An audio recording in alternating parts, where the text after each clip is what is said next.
et bienvenue au nom du Dieu trois fois saint. Aujourd'hui, on commence avec une citation de Martin Luther qui a écrit ceci: « Personne ne peut bien comprendre Dieu et la parole de Dieu si cela ne lui est donné sans intermédiaire par le Saint-Esprit. » Alors aujourd'hui, nous sommes le dimanche Exaudi, et ça veut dire « Entends-moi, Seigneur, entends-moi ». Alors c'est bien de vouloir être entendu par Dieu, mais sommes-nous prêts, sommes-nous en condition, sommes-nous aptes à entendre ce que lui a à nous dire? Avec le premier chant, nous entrons dans la louange et invoquons l'Esprit de Dieu sur nos vies. Sollte ich meinen Gott nicht singen, il y a 3 strophes.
Et nous prions avec les mots du psalmiste au psaume 27. Le Seigneur est ma lumière et mon salut. De qui aurais-je peur? Le Seigneur est la forteresse de ma vie. Qui pourrait m'effrayer? Je demande au Seigneur une seule chose, que je recherche ardemment. Habiter tous les jours de la vie dans la maison du Seigneur. Car il me protégera dans sa lutte au jour du malheur. Il me cachera au secret de sa tente. Il m'élèvera sur un rocher. Que deviendrais-je si je n'avais pas l'assurance de voir la bonté du Seigneur? Mets ton espérance dans le Seigneur. Sois fort, que ton cœur soit courageux. Seigneur, entends-moi, je t'invoque. Fais-moi grâce et réponds-moi. Chantons gloire au Dieu trois fois saint, et sei den Vater.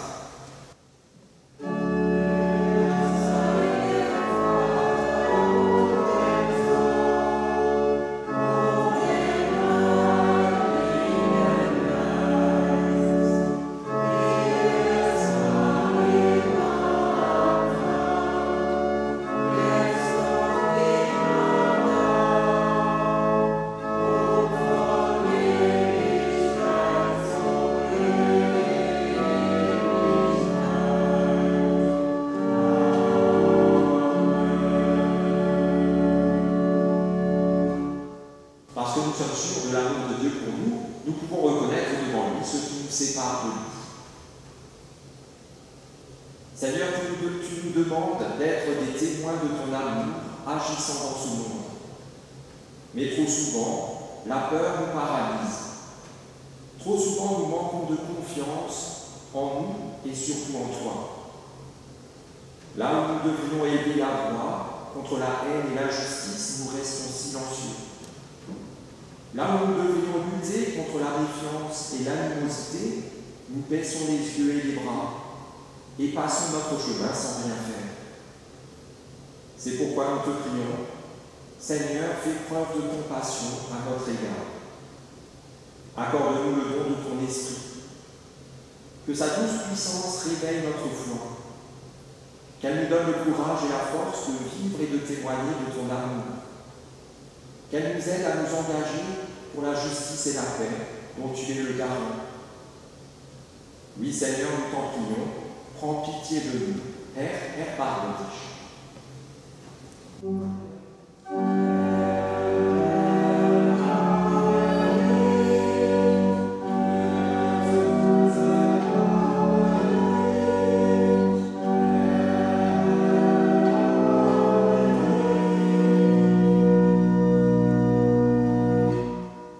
Que celui qui aime Dieu se réjouisse, car voici ce qu'il proclame à son intention par la bouche du prophète Jérémie. Voici l'alliance que je conclurai avec eux. Je mettrai ma loi au-dedans d'eux.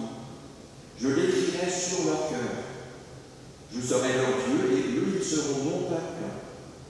Tous me connaîtront, depuis le plus petit d'entre eux jusqu'au plus grand. Je pardonnerai leurs fautes. Je ne me souviendrai plus de leurs péchés. Lorsque nous sommes en Christ et que lui est en nous, il renouvelle notre être, ou comme le disait Paul, ce n'est plus moi qui vis, c'est Christ qui vit en moi. Cet être renouvelé a besoin de se fortifier et de grandir. Pour cela, il nous accorde la puissance glorieuse de son esprit. Dans sa grâce, Dieu fait preuve de miséricorde et offre sa paix à chacun d'entre nous. Réunis en son nom, nous pardonnant dans son amour. Pour cela, chantons-nous notre reconnaissance et exaltons le Seigneur, et Gott in der Höhe.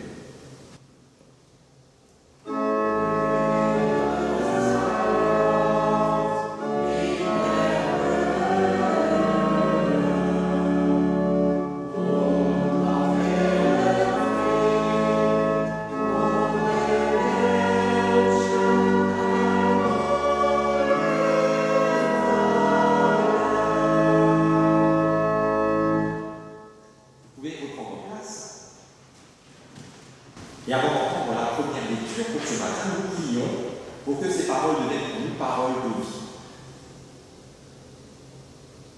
Seigneur, conduis-nous dans le calme et la sérénité. Dans la commune de notre quotidien, notre oreille a bien du mal à discerner ta voix et nos cœurs à trouver la paix. Donne-nous la concentration nécessaire à notre réflexion sur nous-mêmes, sur notre vie, notre foi, sur ta volonté et tout le bien que tu nous promets. Que ton amour nous fortifie et qu'il fasse de nous des serviteurs dignes de confiance. Sois toi-même au milieu de nous, pour que nous puissions être unis à toi, aujourd'hui et tous les jours. Nous t'en prions par Jésus-Christ, ton Fils, notre Seigneur, qui vit et qui règne avec toi, Père, et le Saint-Esprit, un seul Dieu, pour les siècles des siècles.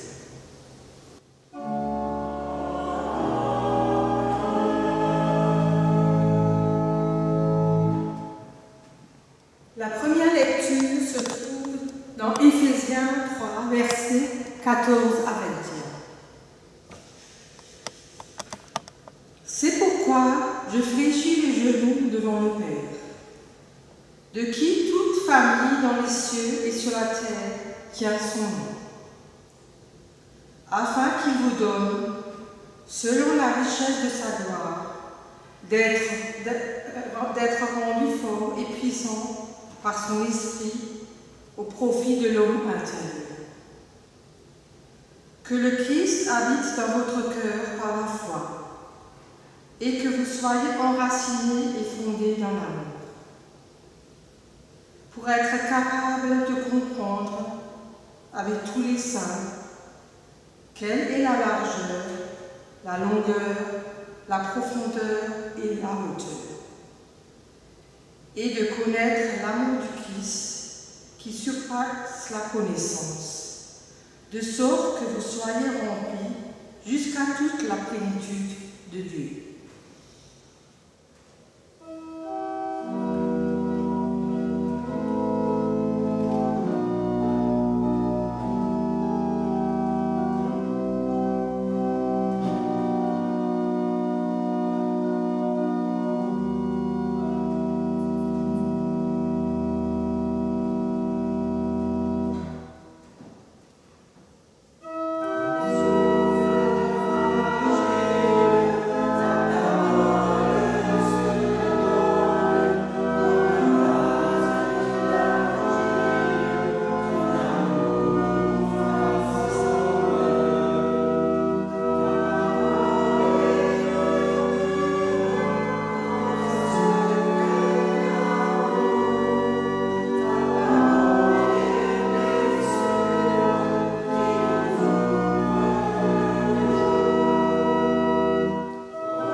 Pour entendre tout d'abord le mot d'ordre auquel nous sommes confiés aujourd'hui, pour la semaine qui commence, c'est aussi le mot d'ordre du jeudi de l'Ascension.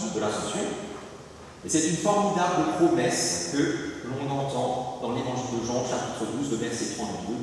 Jésus dit: et moi, quand j'aurai été élevé de terre, j'attirerai à moi tous les hommes. Acclamons l'évangile en chantant Alléluia.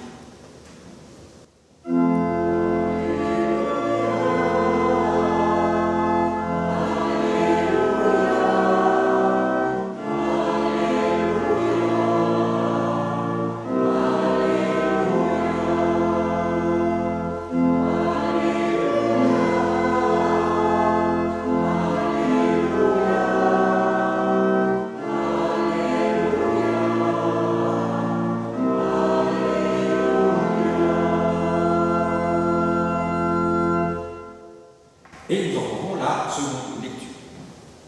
La deuxième lecture est un passage de Jean dans le chapitre 15. Quand viendra le défenseur, celui que moi, je vous enverrai du Père, l'Esprit de la vérité qui provient du Père, c'est lui qui me rendra témoignage. Et vous aussi, vous rendez témoignage, parce que vous êtes avec moi depuis le commencement. Je vous ai parlé ainsi, afin qu'il n'y ait pour vous aucune cause de chute.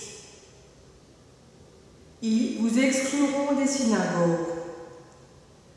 L'heure vient même où quiconque vous tuera pensera offrir un culte à Dieu. Et ils feront cela parce qu'ils n'ont jamais connu ni le Père ni moi. Je vous ai parlé ainsi pour que l'heure venue, vous vous souveniez que moi je vous l'ai dit. Je ne vous l'ai pas dit depuis le commencement parce que j'étais avec vous. Seigneur, ta parole est la vérité. Enseigne-nous à marcher selon ta vérité. L'aube s'attire au Christ.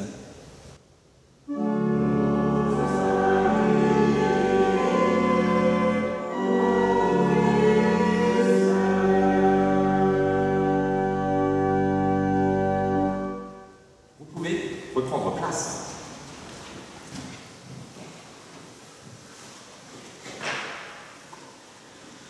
Dans notre première lecture du jour, dans cette bénédiction et cet encouragement que l'apôtre Paul adresse en premier lieu aux chrétiens de la ville d'Éphèse, il est question de largeur, longueur, profondeur et hauteur de l'amour de Dieu. D'où la question du jour. Parmi ces 4 dimensions, je les répète, largeur, longueur, profondeur et hauteur, laquelle vous semble être la plus importante? Profondeur, qui dit profondeur? Qui dit une autre? Alors c'est formidable, alors c'est pas du tout concerté, je suis d'accord avec vous. Ouais. Mais alors, on va pas juste le dire comme ça, on va quand même aussi un petit peu l'expliquer. Il y a de bons arguments pour toutes les dimensions. Et si vous en enlevez une, les autres, à quoi servent-elles? Mais on viendra à cette dimension de profondeur après. D'abord, la longueur. Pourquoi est-ce que c'est important? Imaginez que vous avez enfin réussi cette année à perdre les 2-3 kilos qui vous pèsent sur le moral depuis des années et des années. Enfin, vous êtes svelte, et voilà que votre pantalon tombe. Il vous faut mettre une ceinture, vous en prenez une, et malgré les 2-3 kilos que vous avez perdus ailleurs, mais pas là peut-être, vous n'arrivez pas à la boucler. Résultat, votre pantalon continue de tomber. Vous en prenez une autre, et malgré le fait que vous arriviez à la boucler, même dans le trou le plus loin possible, elle est quand même encore trop grande, et votre pantalon continue de tomber. On est d'accord? Ce qu'il vous faut, c'est une ceinture de la bonne longueur, ni trop longue, ni trop courte. C'est important, la longueur. La hauteur. Pourquoi est-ce que c'est important? Mercredi, avec le groupe de jeunes, on était à Europa Park. Et à Europa Park, les meilleures attractions, celles que les jeunes veulent faire, les autres, on peut les laisser tomber, mais celles-là, il faut les faire. Et puis pour monter sur ces attractions, les meilleures, bien vous avez à l'entrée une toise. Et si vous passez en dessous, c'est pas bon. Vous êtes trop petit pour monter sur les meilleures attractions du parc. Et c'est triste. Alors, nos jeunes sont largement plus grands. Voilà. Vivien, par exemple.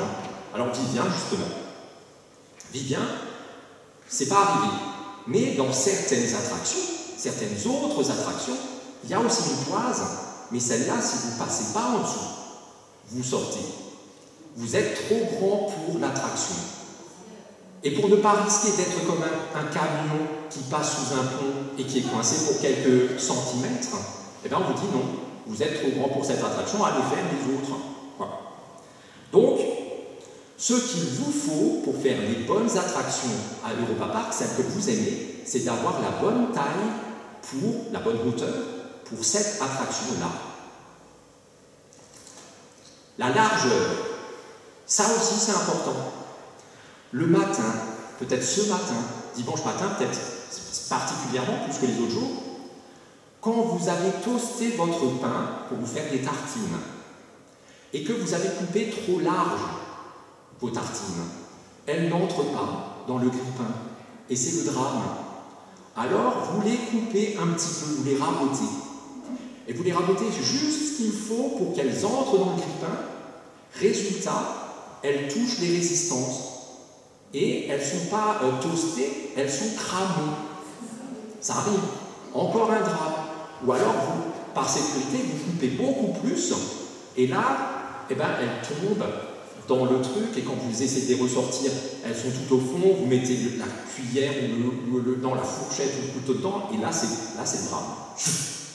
Voilà. Donc, ce qu'il vous faut, le dimanche matin, pour votre petit déjeuner, ce sont couper des tartines qui ont la bonne largeur. Ni trop large, ni pas assez. Voilà. Voilà. Reste la profondeur. Et là, heureusement, vous m'avez rassuré parce que souvent, on oublie cette dimension-là. Hauteur, longueur, largeur, tout ce qu'on voit, tout ce qu'on fait. Voilà, ici, pour tous les bâtiments, pour tout le monde, pour tout. C'est les trois dimensions dont on a conscience. La profondeur, on oublie, et on oublie souvent son importance. Lundi dernier, au culte du centre Mono, l'aumônier du Zone Nord, Nathanaël, nous a montré une petite vidéo en accéléré de la germination d'une graine. Une toute petite graine, mise comme ça dans la terre, et donc en coupe verticale. On voit la terre comme ça, on voit la graine, un peu comme dans un terrarium, un truc pour les fourmis, où on voit comment ils construisent. Ben là, c'était avec une plante, une graine, et on voit que la graine, la première chose qu'elle fait, c'est de faire pousser une seule racine, costaud et longue, directe vers le centre de la terre. Loin, loin, loin, et elle ne fait rien d'autre que ça. Le premier truc qu'elle fait, c'est que ça. Faire pousser un truc, la graine est grande comme ça, la racine est grande comme ça. Et quand la racine est grande comme ça, à ce moment-là seulement, elle commence à faire pousser horizontalement d'autres petites racines qui vont l'ancrer. Et seulement quand elle est bien assise dans la terre, eh bien, il y a un petit truc qui sort et qui va boire au soleil. Mais tout ce qui se passe en dessous, on l'oublie, et pourtant c'est très très important. D'ailleurs, vous l'avez derrière, ça ne se voit pas trop parce que c'est en noir et blanc, mais c'est un des arbres qui a subi l'otard. Vous vous souvenez en 99, quand vous étiez à l'église et que les tuiles tombaient dehors, voilà, bah, il y a aussi des arbres. Chez nous, mais un peu partout. Et là, quand on était jeudi avec le conseil presbytéral en Forêt-Noire, on a l'otard fade. Et voilà. Donc, où j'en suis, voilà. Les 4 dimensions sont importantes, c'est sûr. Mais ce qui fait qu'aujourd'hui, avec moi, nous avons mis un accent particulier sur la profondeur. C'est que pour les 3 autres, largeur, longueur et hauteur, on est amené à chercher la bonne mesure. Ni trop peu. Pour la profondeur, on n'a pas parlé de ça. Trop peu. Ça me fait penser, une petite parenthèse, à cette phrase de Coluche, la bonne longueur pour les jambes. Vous savez ce que c'est? C'est quand les pieds touchent par terre. Si vos pieds touchent par terre, vous avez les jambes de la bonne longueur. Pour la longueur, pour la largeur et pour la hauteur, on est parfois trop, parfois pas assez. Il faut donc trouver la bonne mesure. Pour la profondeur, à l'image de cette petite graine dans la vidéo en accéléré, là, ça peut être pas assez, tant que la racine n'est pas arrivée là où il faut, la graine ne fait rien d'autre. Mais il n'y a pas vraiment de trop. Elle n'arrive jamais trop profond. En gros, on n'est jamais trop profond parce qu'une fois à la bonne profondeur, le reste se met en route, mais pas avant. Et dans notre relation à Dieu, c'est pareil. On n'est jamais trop profond. On se concentre sur les 3 autres dimensions, celles que nous voyons et que les autres voient. Et on oublie que tout se passe d'abord, en premier lieu, au fond. On l'a dit, on l'a prié ensemble avec le psaume. Je demande au Seigneur une seule chose, habiter tous les jours de ma vie dans sa maison. Et on l'a entendu, on l'a chanté, ou on l'a dans la prière, je ne sais plus, peu importe, dans une lecture, dans la lecture, que Christ habite en nous, les deux. Et ça se passe à l'intérieur, personne ne le voit, même pas nous. Et ça, on oublie.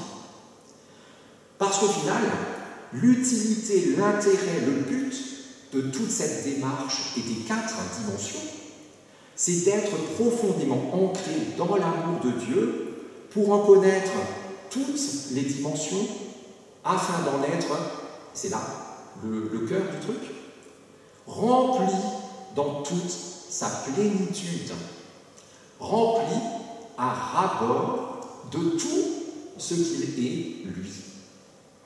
Pas juste un petit peu de temps en temps, pas même à moitié, pas même à 75, 80, 90, ça je l'ai déjà dit souvent, pas même 99,99, en dessous de 100, ce n'est pas suffisant. Paul nous souhaite et nous encourage à être satisfaits de notre vie de foi, de notre relation à Dieu, que lorsque notre vie est parfaitement remplie, uniquement remplie à 100% de Dieu. Pas moins. De n'être satisfait que lorsqu'il n'y a plus rien d'autre que Dieu dans notre vie. Là, on peut se dire, c'est bon. Tant qu'on n'y est pas, ce n'est pas bon. Dans une autre lettre, Paul dit ceci. Tout ce que vous faites en parole ou en action, faites-le au nom du Seigneur Jésus. Comment cela est-il possible si ce n'est au moment où nous sommes entièrement remplis de Dieu à 100%? Sinon, on va faire des choses et on va dire des choses qui ne seront pas à la gloire de Dieu. C'est obligé. Alors, comme moi, vous êtes, je regarde, oui, large, vous êtes chrétien depuis longtemps. C'est vrai. Vous vous souvenez, la première fois où vous avez une conscience d'être chrétien? Oui. Alors ici, il y en a, dans ces bancs, comme moi, qui ne se souviennent pas la première fois où ils ont eu finalement conscience d'être chrétiens, où ils ont été chrétiens. Et pourtant, ni vous ni moi ne sommes encore à 100% de Dieu dans notre vie. On n'y est pas encore. Et on peut rester encore 40 ans dans ces bancs.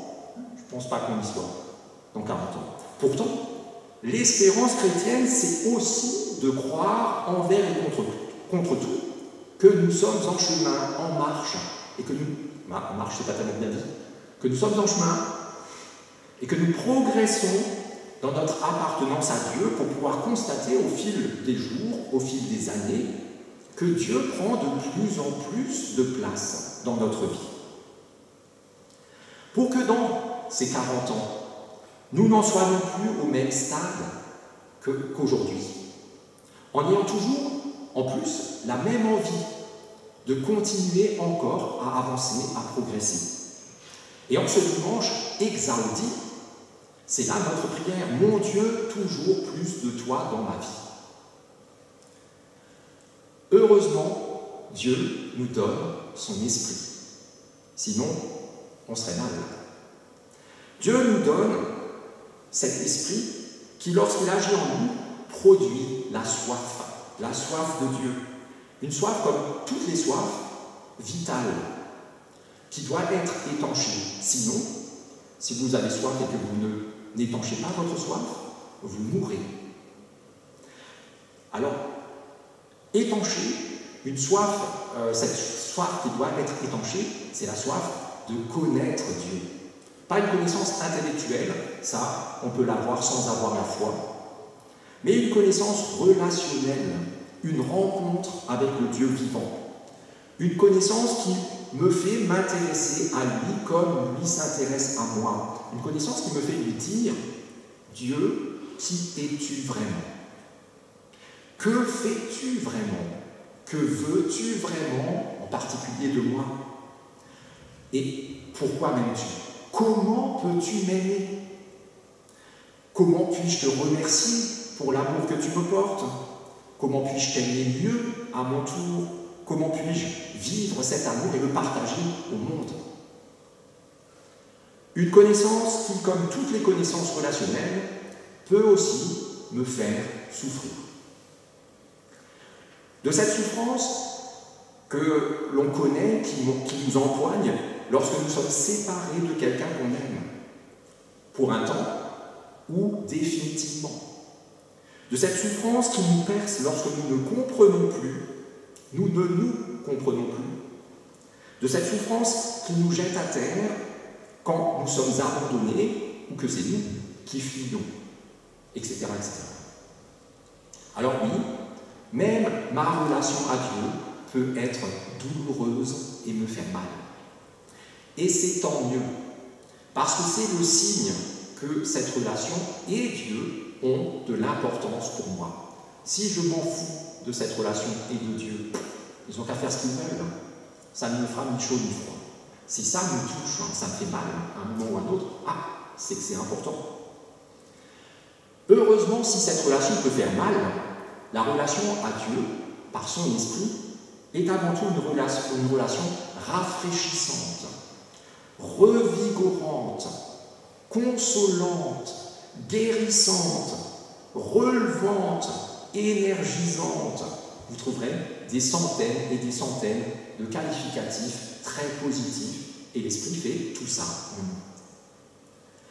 Cette relation se vit dans l'esprit de Dieu, et cet esprit, on le nomme de bien des façons le Paraclet, l'Esprit Saint, celui par lequel Dieu est présent et agit aujourd'hui, maintenant, en nous.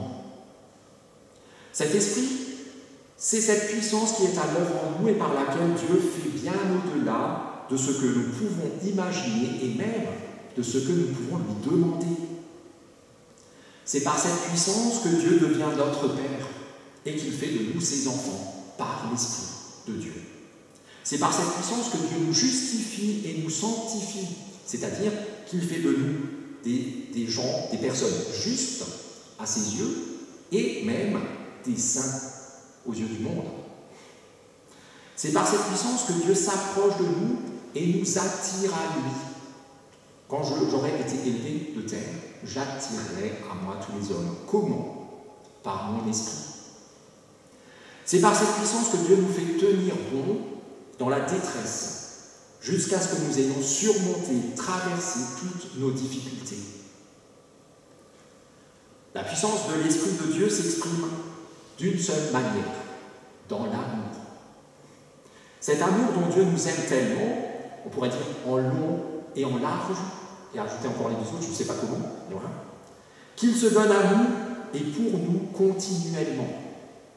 Depuis la croix du calvaire jusqu'à nos propres croix personnelles, celles qu'il nous faut porter nous-mêmes. Si quelqu'un veut nous suivre, qu'il prenne sa croix et qu'ils me suivent. Celle qu'ils partagent avec nous, celle que nous partageons fraternellement entre nous. Alors la bonne nouvelle du jour proclame ceci: toutes ces croix, celles-là et les nôtres, aussi lourdes et dramatiques soient-elles, sont à la portée non seulement de Dieu, mais aussi de tous ceux qui placent en lui leur confiance suffisamment pour n'être jamais satisfaits de cette relation. Du moins tant qu'elle n'aura pas revêtu la plénitude de l'amour de Dieu. Ainsi, pour la gloire de Dieu, entendons le souhait et l'encouragement que Paul nous adresse à nous aussi, et ne soyons jamais satisfaits de notre relation à Dieu, mais vivons chaque jour cet ardent désir: mon Dieu, toujours plus de toi dans ma vie. Amen.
Seigneur, bénis nos mains, afin qu'elles soient attentionnées, capables de tenir mais sans enfermer, capables de donner sans compter, capables de consoler, de réconforter et de bénir. Seigneur, bénis nos yeux, afin qu'ils voient le nécessaire sans omettre les petites choses, qu'ils regardent au-delà des apparences et restent habités par ta bienveillance. Seigneur, bénis nos oreilles, afin qu'elles soient capables d'entendre ta voix, qu'elles soient attentives à la souffrance d'autrui, fermées au vacarme du monde et aux médisances, ouvertes aux paroles douces et encourageantes. Seigneur, bénis nos lèvres, afin qu'elles confessent ton nom, qu'elles expriment des paroles constructives et consolantes, plutôt que des mots qui blessent et détruisent. Qu'elles sachent aussi faire silence pour laisser place à l'autre et à toi. Seigneur, bénis nos cœurs, afin qu'ils soient la demeure de ton Esprit Saint, qu'ils soient capables de pardonner, de partager les joies et les peines de notre prochain, d'accueillir et de donner ton amour. Seigneur, en communion d'esprit, nous faisons résonner les mots que tu nous as toi-même enseignés pour te prier comme tes enfants, alors que nous te disons, notre Père, qui es aux cieux, que ton nom soit sanctifié, que ton règne vienne, que ta volonté soit faite sur la terre comme au ciel. Donne-nous aujourd'hui notre pain de ce jour. Pardonne-nous nos offenses, comme nous pardonnons aussi à ceux qui nous ont offensés.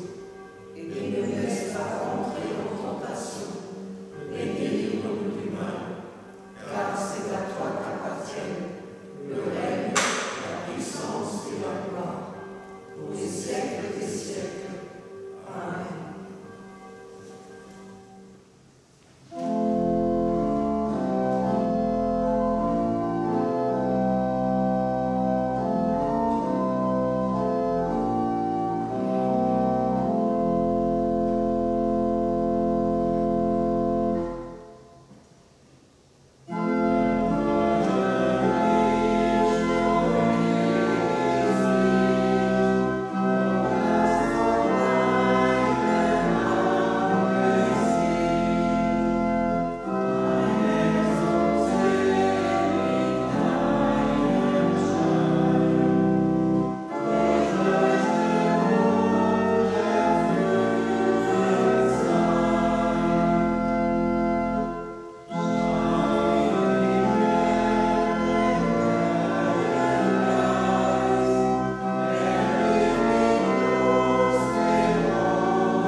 Allons dans cette journée et dans nos vies fléchissant le genou devant le Père, qui nous donne tout au centuple. Son esprit nous rend forts, il nous console de nos peines, il nous soulage du poids de nos fardeaux, il ouvre notre cœur à son amour et nous rend capables de le partager à notre tour autour de nous. Gloire et louange à notre Seigneur pour la durée des temps, et qu'ainsi de notre Père, par son Esprit, vous accompagne et vous conduise, qu'il vous affermisse dans son alliance éternelle, en Jésus-Christ son Fils, notre Seigneur. Et soyez bénis, vous êtes